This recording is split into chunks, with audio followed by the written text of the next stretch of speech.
मेरा नाम शंकर है। मैं एक रिटायर्ड फौजी हूं।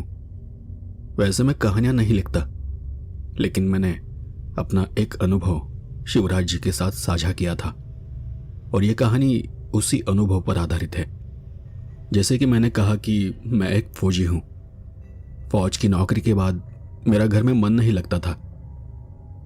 सोचता था कि कोई और नौकरी करूं, तो इसलिए मैंने सिक्योरिटी गार्ड की नौकरी की थी। बस एक रात की नौकरी, सिर्फ एक रात। ऐसा क्यों, वो आपको कहानी में पता चल जाएगा। लेकिन तब तक मुझे यह लगता था कि सरहद की गोलियों से ज्यादा डरावना और क्या ही होगा। लेकिन मैं जहां नौकरी करने गया था, उस बोर्डिंग स्कूल ने मेरा यह सारा वहम तोड़ दिया। यह 2001 की बात है। मैं यहां उस स्कूल का और जगह का नाम नहीं बता पाऊंगा, पर यह एक बोर्डिंग स्कूल था। यह स्कूल शहर से बहुत दूर देवदार के घने जंगलों के बीचों बीच बना हुआ था। सर्दियों की छुट्टियां शुरू होने वाली थी और इसलिए स्कूल मैनेजमेंट का एक इश्तिहार देखकर मैंने खुद उन्हें कांटेक्ट किया था। अब फौजी होने के कारण ऐसे घने जंगलों जैसी जगहों में रहने की आदत थी। मेरा बैकग्राउंड देख मुझे अर्जेंट बेसिस पर वहां भेजा गया। मेरी ड्यूटी थी अगले 10 दिनों तक उस खाली वीरान स्कूल की रात में पहरेदारी करना। जिस शाम में वहां पहुंचा, मौसम बहुत खराब था। सब तरफ कोहरा दिखाई पड़ रहा था। मैं बस से नीचे उतरा और वहीं एक टपरी पर आगे का रास्ता पूछने चला गया। वहां जो आदमी था वो अपनी आंखें बंद किए एक टीन के डब्बे पर बैठे था। मैंने उन्हें आवाज दी, अरे बाबा, सो गए क्या? उन्होंने झट से अपनी आंखें खोली, जैसे उन्हें दुकान पर बैठे बैठे झपकियां लेने की आदत हो गई हो। आंखें खोलते ही वो थोड़ा मुस्कुराए। शायद उन्हें लगा कि कोई चाय पीने आया होगा। जी, मुझे रास्ता जानना था। ये यहाँ आसपास कोई बोर्डिंग स्कूल है क्या? उनके चेहरे की मुस्कुराहट कम हो गई। उन्होंने चाय के बर्तन तक जो अपना हाथ बढ़ाया था वो वहीं पर रोक लिया और एक रूखी आवाज में कहा, चाय चाहिए? मैं समझा नहीं कि यह कैसा सवाल था। मैंने बस पता पूछा था, पर फिर भी मैंने झूठ मूठ मुस्कुरा कर हाँ में अपनी गर्दन हिलाई। उन्होंने जल्दी से चूल्हा जलाया, उस पर बर्तन रखा और चाय की सामग्री डाली। तब तक मैं चुपचाप वहीं पर खड़ा रहा। फिर वो सब होने के बाद उन्होंने अपने गीले हाथ पोंछते हुए कहा, सुना है कि कुछ महीने पहले वहां के पुराने चौकीदार दीनानाथ की अचानक मौत हो गई थी। कहते हैं कि ज्यादा ठंड से उसे हार्ट अटैक आया था। बहुत बूढ़ा था तो ठंड सह नहीं पाया। जहां तक मैं जानता हूं, वहां कोई चौकीदार रुकना नहीं चाहता। वही एक थे जो सालों से देख रेख कर रहे थे। बाकी सब तो कुछ ही दिनों में उस जगह को छोड़कर भाग जाते हैं, खास करके छुट्टियों में। कहते हैं कि रात में वहां अजीब अजीब आवाजें सुनाई देती है, अजीब चीजें दिखाई पड़ती है। यह सब बताने के दौरान उन्होंने चाय छानकर ग्लास में भरकर मेरे सामने रख दी। लेकिन यह सब आप मुझे क्यों बता रहे हो? उसने मेरे आंखों में आंखें डालकर कहा, क्योंकि आप यहां के नहीं लगते। आज दिन भर मैंने स्कूल के लड़कों को और स्टाफ को यहां से जाते देखा है। शायद छुट्टियां शुरू हो गई है और आप यहां वॉचमैन की ड्यूटी करने आए हो, है ना? बस इसलिए मैंने उनकी बात को बीच में ही रोक दिया। हाँ, मैं फौजी आदमी हूं और ऐसी दर्जनों कहानियां सुनी है, पर डर ने आज तक मुझे छुआ तक नहीं। उसने फिर मेरी बात सुनते ही ऊपर जाते रास्ते की ओर इशारा किया और बस इतना कहा, एकदम सीधे 20 मिनट पैदल। मैं समझ गया कि वो क्या कहना चाहता था। मैंने अपनी चाय खत्म की और सीधा ऊपर की तरफ चलना शुरू किया। कोहरा इतना घना था कि स्कूल का लोहे का मेन गेट भी ठीक से दिखाई नहीं दे रहा था। लेकिन वहां पहुंचने पर एक बात मुझे समझ आ गई कि सारे बच्चे और ज्यादातर टीचर्स भी अपने अपने घर जा चुके थे। स्कूल पूरी तरह खाली था। वहां मुझे स्कूल का एक क्लर्क मिला, मिस्टर वर्मा, जो मुझे चाबियां देने के लिए वहीं पर रुका था।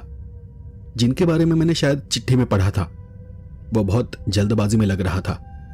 वो बार बार अपनी घड़ी देख रहा था। उस वक्त शाम के 5 बज रहे थे। शायद वहां अंधेरा जल्दी हो जाता था इसलिए।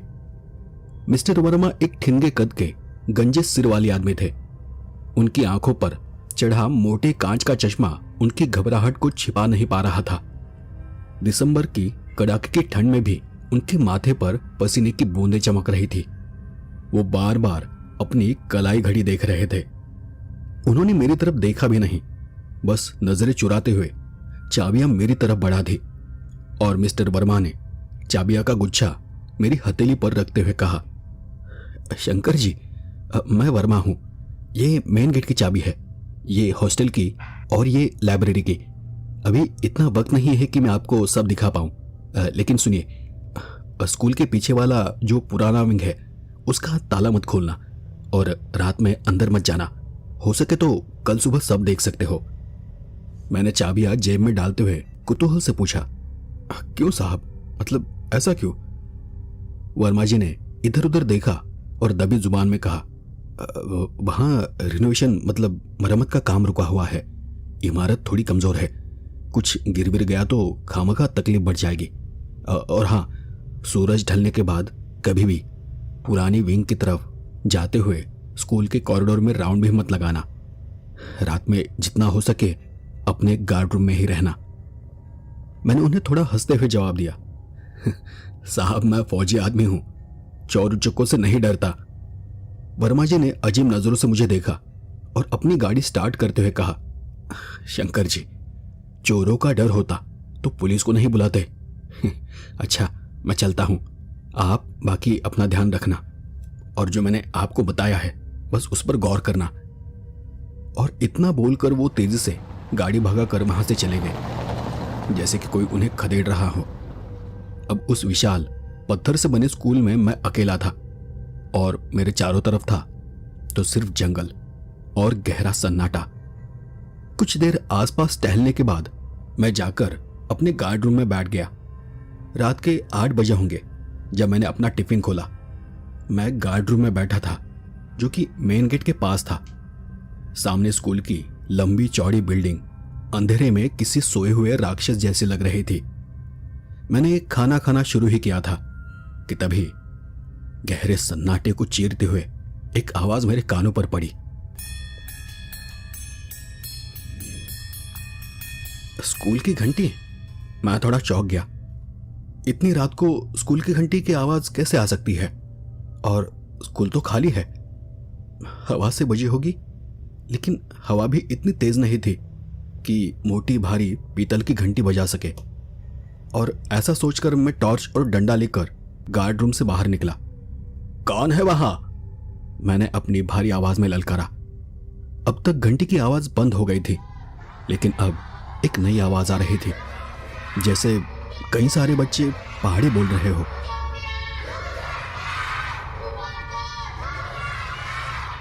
आवाज बहुत धीमी थी, जैसे क्लास चल रही है। और जब मैंने गौर से सुना तो यह आवाज स्कूल की पहली मंजिल से आ रही थी। मेरे फौजी दिमाग ने कहा, शायद गांव के कुछ आवारा बच्चे स्कूल में घुस आए होंगे। मैंने टॉर्च स्कूल की खिड़कियों पर मारी। पहली मंजिल के एक कमरे में मुझे एक मध्यम रोशनी दिखाई दी। रोशनी झकपका रही थी। मैं गुस्से में लेकिन अपने आप से ही बड़बड़ाया, इन बच्चों की तो आज खैर नहीं। मैं मेन बिल्डिंग का ताला खोलकर अंदर घुस गया।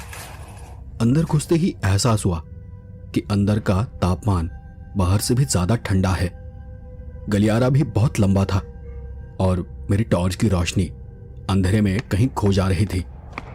मैं सीढ़ियां चढ़कर पहली मंजिल पर पहुंचा। पहाड़ी बोलने की आवाज अब मुझे साफ सुनाई दे रही थी और वो आवाज क्लास 4B के कमरे से आ रही थी।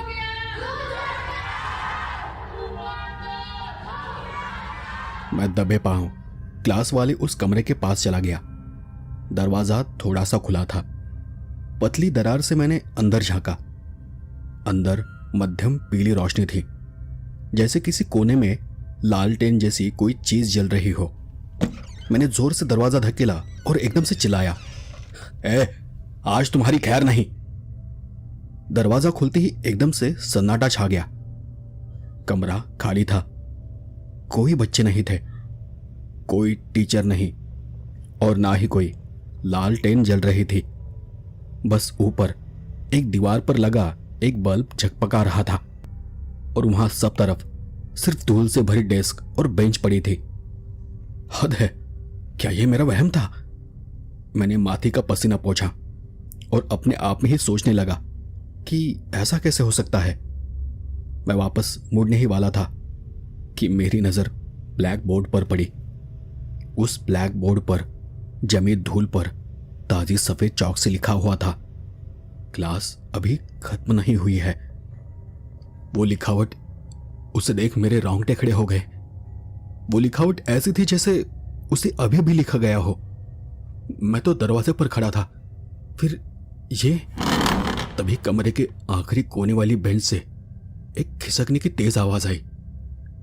मैंने झटके से टॉर्च की रोशनी उस आवाज की दिशा में की। वहां पर एक बच्चा बैठा था। उसने स्कूल की पुरानी यूनिफॉर्म पहन रखी थी, नीले रंग की, जो जगह जगह से फटी और जली हुई थी, और वो सिर झुकाए बैठा हुआ था। मैंने थोड़ी कांपती आवाज में पूछा, तुम कौन हो और तुम यहां कैसे रह गए? क्या तुम अपने घर नहीं गए? उस बच्चे ने धीरे धीरे अपना सिर ऊपर उठाया। एक कटकटाने जैसी आवाज हुई, और उस पल मैंने ध्यान से देखा। उसका चेहरा, हे भगवान, उसका चेहरा नहीं था। वहां सिर्फ जली पिघली काली चमड़ी थी, जैसे प्लास्टिक जलने पर सिकुड़ता है, ठीक वैसे। चेहरे का मांस ऐसे जला हुआ था कि अंदर के सारे अंग दिखाई दे रहे थे, और उसकी आंखें नहीं थी। आंखों की जगह सिर्फ 2 गहरे काले गड्ढे थे। और उसी वक्त मेरे पीछे क्लासरूम का दरवाजा धड़ाम से बंद हो गया। दरवाजा बंद हुआ और एक तेज डर की लहर मेरे पूरे शरीर में दौड़ गई। उस आवाज से पूरे शरीर में एक झटका सा लगा। उस बंद कमरे में मेरी फौजी ट्रेनिंग, मेरी बहादुरी, सब कुछ एक पल में धुएं की तरह जैसे उड़ गया। मेरे सामने वो बच्चा बैठा था जिसका चेहरा जला हुआ था, और दरवाजा मेरे पीछे अपने आप बंद हो चुका था। मैंने पलटकर दरवाजा का हैंडल पकड़ा और उसे छूते ही मैं दर्द से चीख पड़ा, और मैंने अपना हाथ पीछे खींच लिया। वो हैंडल, वो पीतल का हैंडल आग की भट्टी की तरह गर्म था, इतना गर्म कि मेरी हथेली की खाल जल गई। और तभी कमरे के बाकी बेंचों से भी आवाजें आने लगी। मैंने अपनी टॉर्च उस क्लास में घुमाई। अब वहां सिर्फ एक बच्चा नहीं था, क्लास की हर बेंच पर बच्चे बैठे हुए थे। 8, 10, शायद 20 या उससे ज्यादा, लेकिन वो सब जले हुए थे। किसी के बाल नहीं थे, किसी की आंखें नहीं थी, किसी की चमड़ी पिघलकर झूल रही थी, किसी के गाल से अंदर के दांत और जीभ दिखाई दे रही थी, किसी का मुंह सिकुड़कर चिपका हुआ था, तो किसी की स्कूल यूनिफॉर्म उसकी पिघली हुई त्वचा से चिपकी हुई थी। और वो सब अपनी उन खाली गहरी काली आंखों से मुझे ही घूर रहे थे। और उस पल उनके गले से एक अजीब सी आवाज निकल रही थी।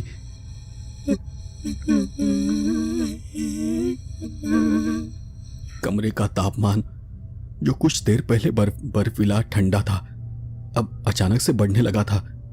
मुझे गर्मी लगने लगी थी। हवा में जले हुए मांस और प्लास्टिक की बदबू इतनी तेज हो गई थी कि मेरा दम घुटने लगा था। मुझे ऐसा महसूस हो रहा था जैसे मैं किसी जलती हुई इमारत के बीच में खड़ा हूं। और उस पल उन सब बच्चों ने एक साथ, एक ही लय में, एक के बाद एक बोलना शुरू किया। Present sir, present sir, present sir, present sir, present sir, present sir. उनकी अजीब आवाजें क्लास में गूंज रही थी। सिर्फ क्लास में ही नहीं, बल्कि मेरे कानों में भी। और उन आवाजों से शरीर में एक अजीब सा दर्द उठ रहा था। वो सभी अपनी बेंच बजा रहे थे। मेरा दिल इतनी जोर से धड़क रहा था कि मुझे लगा कि फटकर बाहर निकल आ जाएगा। पर दिमाग में एक ही बात चल रही थी, कुछ भी कर मुझे यहां से निकलना होगा। मैंने अपना भारी डंडा उठाया और पूरी ताकत से दरवाजे के शीशे पर दे मारा। कांच टूटकर बिखर गया। मैंने हाथ डालकर बाहर से कुंडी खोलने की कोशिश की। शुक्र है बाहर की कुंडी गर्म नहीं थी। मैंने झटका देकर और धक्का देकर दरवाजा खोला और गलियारे में गिरता पड़ता वहां से बाहर की ओर भागने लगा। मैं कॉरिडोर में भाग रहा था, लेकिन मेरी सांस फूल रही थी। मेरे पीछे से उन बच्चों की हंसी की आवाजें आ रही थी। वो मेरा पीछा नहीं कर रहे थे, पर वो सब हंस रहे थे। मैं तेजी से सीढ़ियों की तरफ भागा ताकि नीचे ग्राउंड फ्लोर पर जा सकूं, लेकिन जैसे ही मैं सीढ़ियों के पास पहुंचा, मैं एकदम से रुक गया, क्योंकि वहां सीढ़ियां ही नहीं थी। जहां से मैं ऊपर आया था वहां सीढ़ियां गायब थी। था तो बस घना अंधेरा और एक दीवार। ये कैसे हो सकता है? मैं यहीं से तो ऊपर आया था। मेरा दिमाग अब काम नहीं कर रहा था। क्या मैं गलती से गलत दिशा में आ गया था, या स्कूल का नक्शा अपने आप बदल रहा था? अब मेरे पास सिर्फ एक ही रास्ता था, गलियारे के दूसरे छोर की तरफ जाना। वही जगह जहां जाने के लिए वर्मा जी ने मुझे मना किया था, ओल्ड विंग की तरफ। मेरे पास कोई चारा नहीं था। मैं उस अंधेरे गलियारे में आगे बढ़ा। जैसे ही मैंने ओल्ड विंग की सीमा पार की, माहौल फिर एक बार अचानक से बदल गया। यहां की दीवारों पर प्लास्टर नहीं था, सिर्फ काली ईंटें थी और फर्श पर राख की एक मोटी परत जमी हुई थी। मैंने वही नीचे देखा तो मेरे जूतों के निशान उस राख में बन रहे थे। उस पल मुझे एक नई आवाज सुनाई दी, पानी बहने की आवाज। ये आवाज गलियारे के अंत में बने टॉयलेट से आ रही थी। मैं न चाहते हुए भी उस तरफ खींचा चला गया। टॉर्च की रोशनी में मैंने देखा कि टॉयलेट का दरवाजा अधखुला था। अंदर से बस काला गाढ़ा धुआं निकल रहा था और एक अजीब सी जलने की बदबू आ रही थी। मैं दरवाजा खोलना नहीं चाहता था, लेकिन बाहर निकलने के लिए कुछ न कुछ करना था। मैंने न चाहते हुए भी दरवाजे को धक्का दिया। अंदर का नजारा देखकर मेरी रूह कांप गई। वहां टॉयलेट के अंदर आग नहीं लगी थी, लेकिन सब कुछ जला हुआ था। दीवारें काली थी, शीशे टूटे हुए थे और वहीं एक कोने में एक बच्चा दुबक कर बैठा था। वो रो रहा था। मेरा दिल पसीज गया। मुझे लगा शायद कोई सचमुच का बच्चा फंस गया है। मैं उसके पास गया। बेटा डरो मत, मैं हूं यहां। तुम्हारे साथ क्या हुआ है? मैंने अपना हाथ बढ़ाया और जैसे ही मैंने उसके कंधे पर हाथ रखा, वो धुएं और राख के ढेर में बदल गया और वहीं पर बिखर गया। मैं अब हक्का बक्का रह गया। एक पल के लिए लगा कि ये क्या हो रहा है, ये सच था या मेरा भ्रम था। तभी टॉयलेट के बाहर जाने का दरवाजा धीरे धीरे खुलने लगा। अंदर से एक बहुत लंबा काला साया बाहर निकला, पर वो कोई बच्चा नहीं था। वो एक लंबा आदमी था। उसने पुराना जला हुआ कोट पहन रखा था। उसके हाथ में एक छड़ी थी और उसका सिर धड़ से अलग होकर एक तरफ लटका हुआ था, जैसे उसकी गर्दन आधी टूटी हो। अब पता नहीं ये आदमी कौन था। उसने अपना लटका हुआ सिर मेरी तरफ घुमाया। उसकी आंखें अंगारों की तरह लाल थी। उसने अपने हाथ की छड़ी को जमीन पर मारा और उस एक आवाज के साथ टॉयलेट के सारे नल एक साथ खुल गए, लेकिन उनमें से पानी नहीं निकल रहा था। उनमें से खून बह रहा था, गरम खौलता हुआ खून। उस आदमी ने एक भारी गूंजती हुई आवाज में कहा, क्लास छोड़कर यहाँ क्या कर रहे हो? उसने अपनी हाथ की छड़ी हवा में ऊपर उठाई। मैं पीछे हटते हुए दरवाजे की तरफ भागा, लेकिन उसी पल दरवाजा अपने आप बंद हो गया।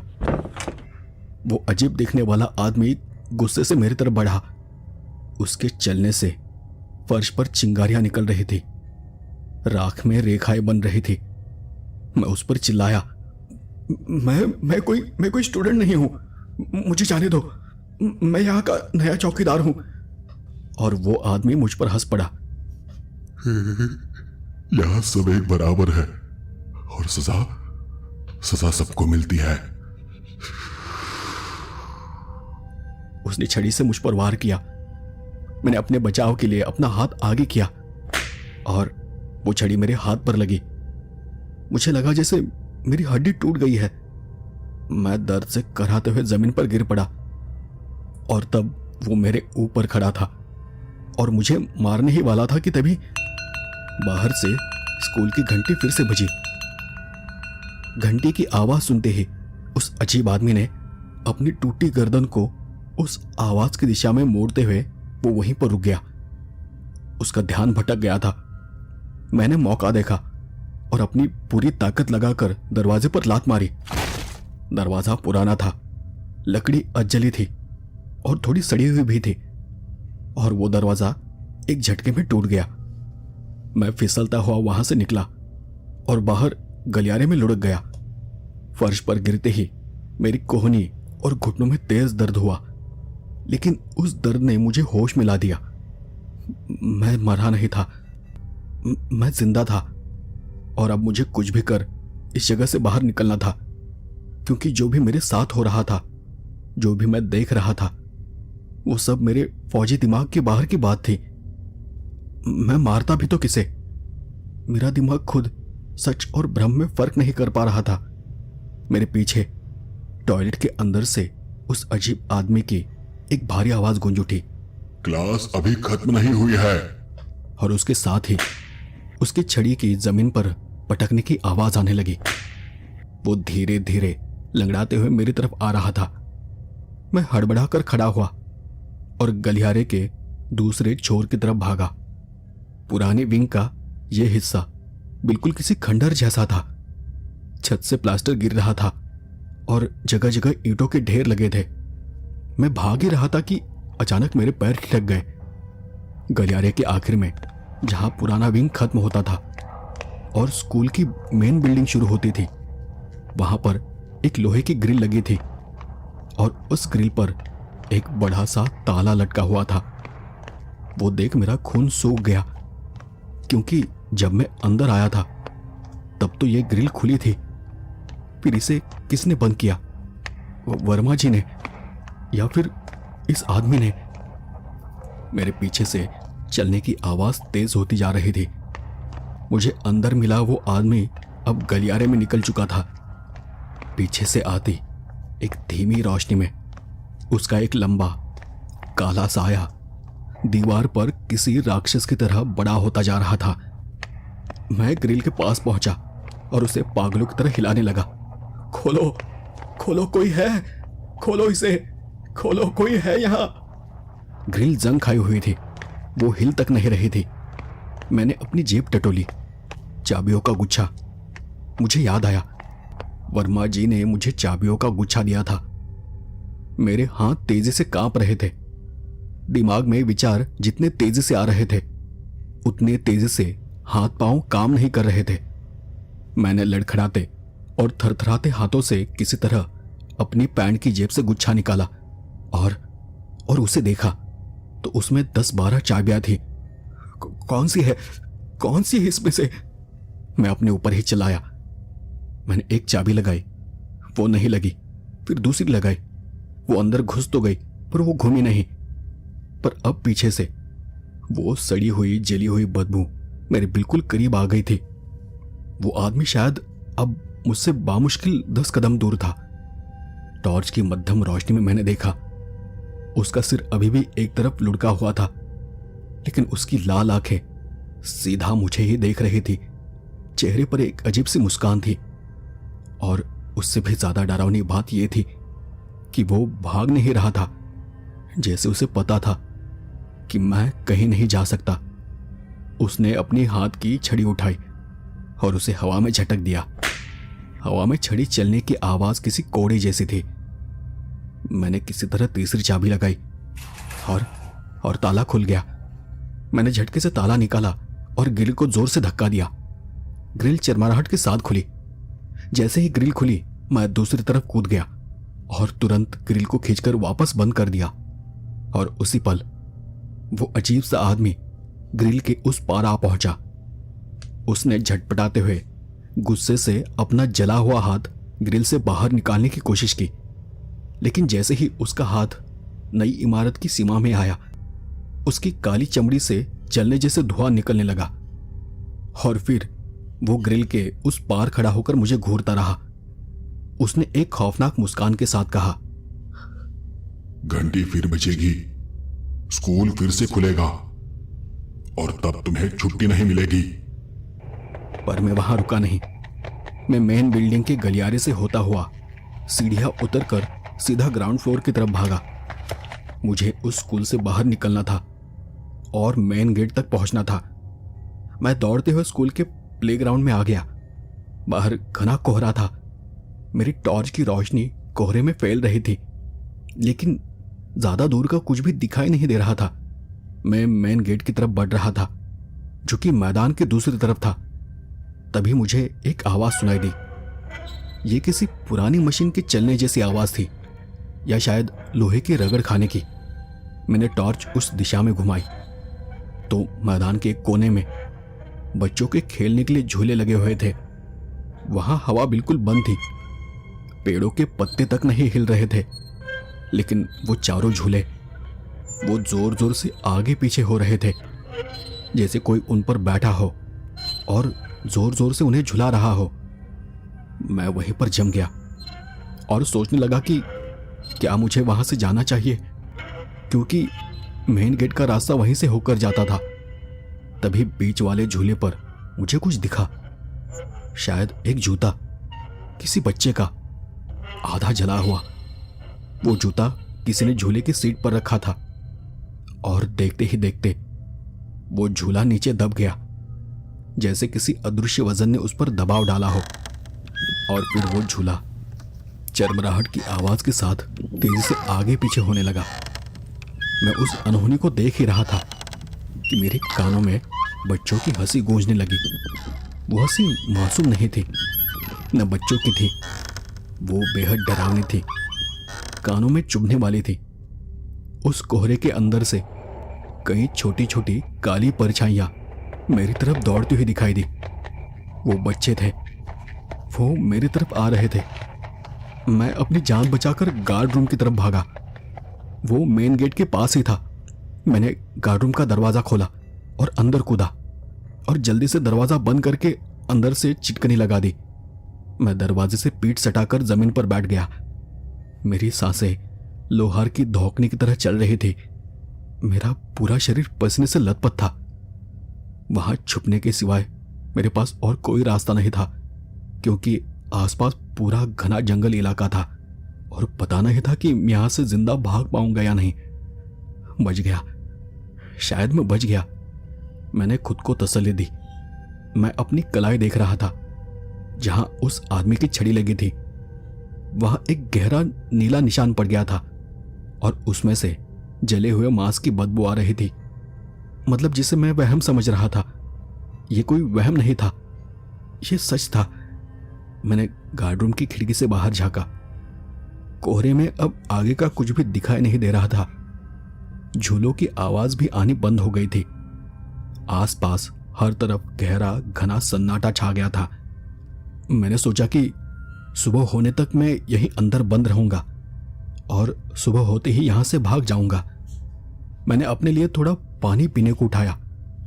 तभी मेरी नजर कमरे में रखे हीटर पर पड़ी। हीटर बंद था, उसका प्लग भी नहीं लगा था, लेकिन हीटर की कॉइल लाल हो रही थी। वो गर्म हो रहा था और कमरे का तापमान तेजी से बढ़ने लगा। मुझे गर्मी लगने लगी। गार्ड रूम छोटा था और मुझे लगा जैसे मैं किसी भट्टी में बैठा हूं। तभी बंद दरवाजे पर नीचे की तरफ से एक छोटी सी दस्तक हुई। किसी बच्चे ने दरवाजा खटखटाया था और फिर दरवाजे के नीचे जो दरार थी वहां से धुआं अंदर आने लगा। वैसा ही काला गाढ़ा धुआं, और वही बाहर से एक बच्चे की रोती हुई आवाज सुनाई दी। मुझे समझ आ गया कि वो अंदर नहीं आ रहे थे, वो उस गार्ड रूम को जलाना चाहते थे। गार्ड रूम अब एक गैस चेंबर बन चुका था। वहां का काला धुआं मेरे फेफड़ों में भर रहा था, मेरी आंखों से पानी बह रहा था और मेरा दम घुट रहा था। वो हीटर जो बिना बिजली के चल रहा था अब इतना गर्म हो चुका था कि प्लास्टिक की कुर्सियां पिघलने लगी थी। और उसी पल बाहर से दरवाजा पीटने की आवाजें और तेज हो गई और उन बच्चों की आवाजें अब रोने वाली नहीं थी, वो अब चीख रहे थे, लेकिन दर्द में नहीं, गुस्से में।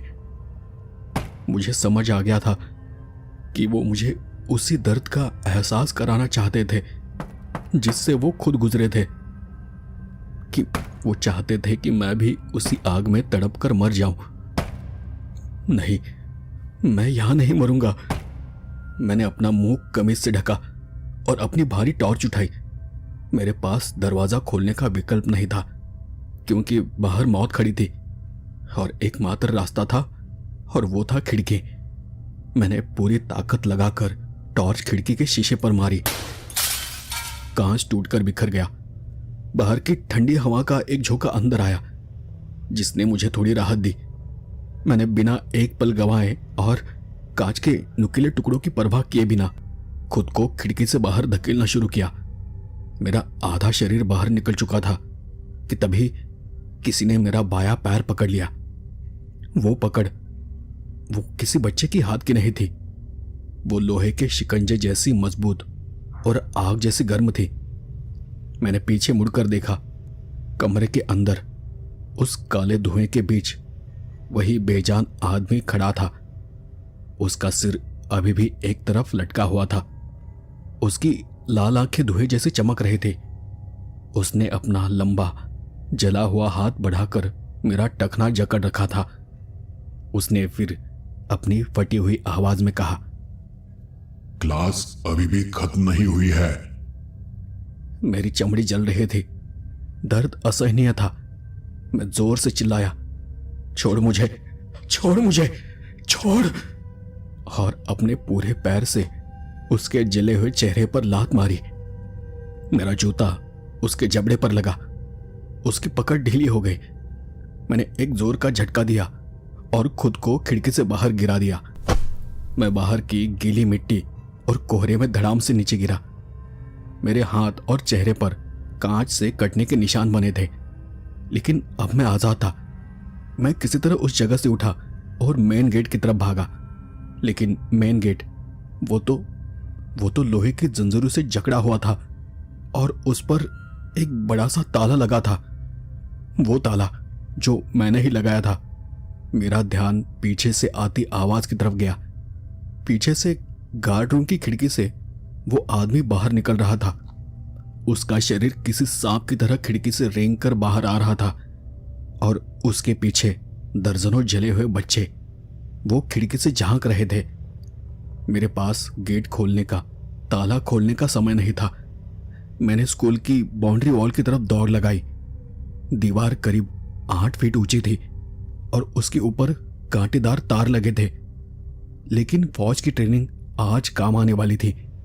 मैं दीवार की तरफ दौड़ा, एक छलांग लगाई और दीवार के ऊपरी हिस्से को पकड़ लिया। वो कांटेदार तार मेरे हाथों में चुभ गए। हाथ से खून बहने लगा, लेकिन तभी मेरे पीछे से एक घंटी बजी। मेरे पैर तब हवा में थे। मुझे लगा कि नीचे से कोई मुझे खींचने वाला है। मैंने नीचे नहीं देखा। मैंने अपना पूरा जोर लगाया, शरीर को ऊपर खींचा और दीवार के दूसरी तरफ स्कूल के बाहर सड़क पर कूद गया। मैं सड़क पर गिरकर लुढ़का। मैं अब स्कूल की सीमा से बाहर था। मैं वहां लेटे लेटे हाँफ रहा था। मेरा दिल अभी भी हथौड़ी की तरह बज रहा था। मैं वहां से उठ खड़ा हुआ और गेट के पास से गुजरते हुए मैंने अंदर देखा। वो वहीं पर खड़े थे, कोहरे में। मुझे वो साफ दिख रहे थे, वही अजीब सा आदमी और वो सारे बच्चे। वो गेट को पार नहीं कर रहे थे, शायद वो उनकी आखिरी सीमा थी।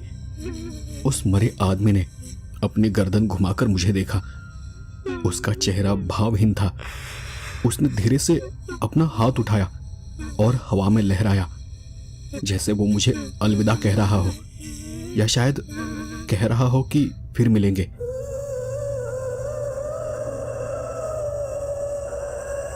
और तभी दूर कहीं से गांव के मुर्गे की बांग सुनाई दी।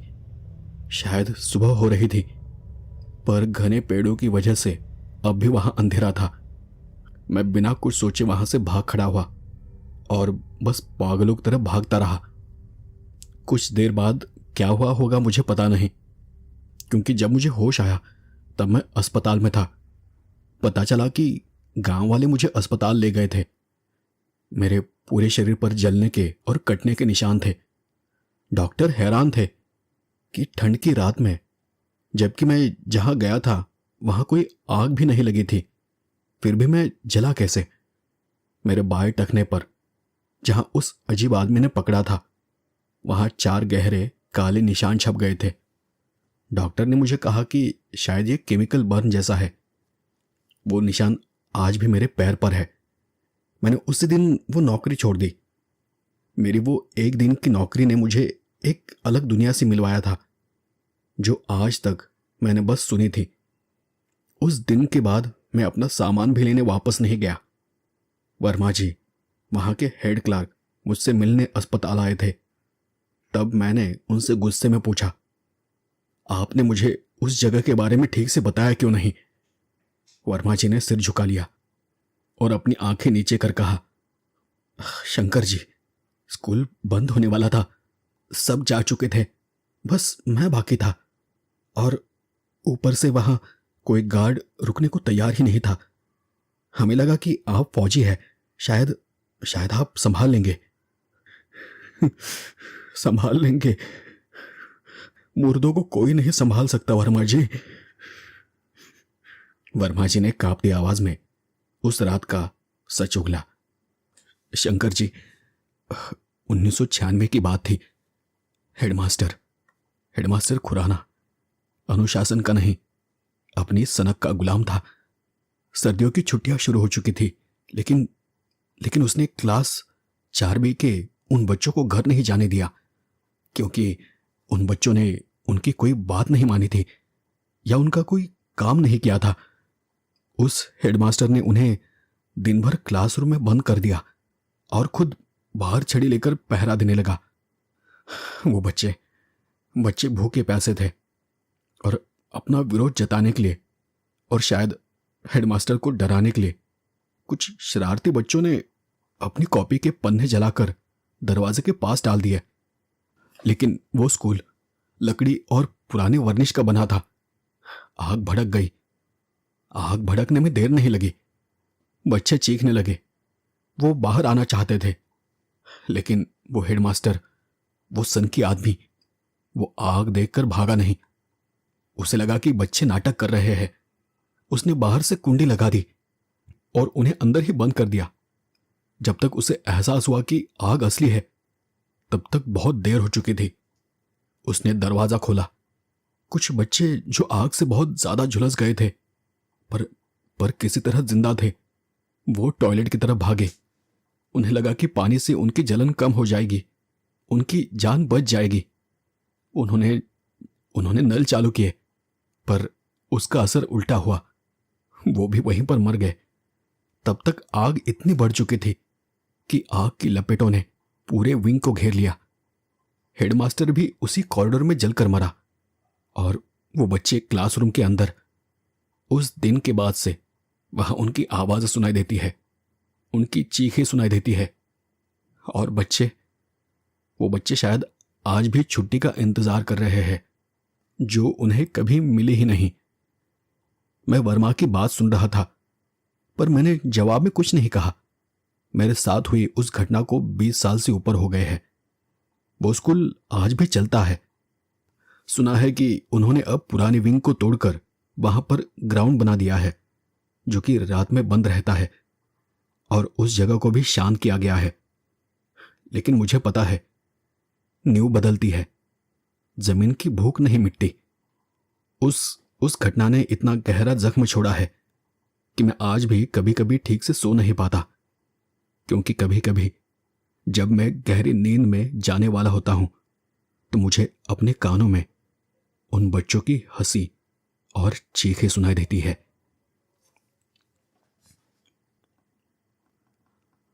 तो दोस्तों, ये थी आज की कहानी। आपको ये कहानी कैसी लगी मुझे कमेंट कर जरूर बताएं।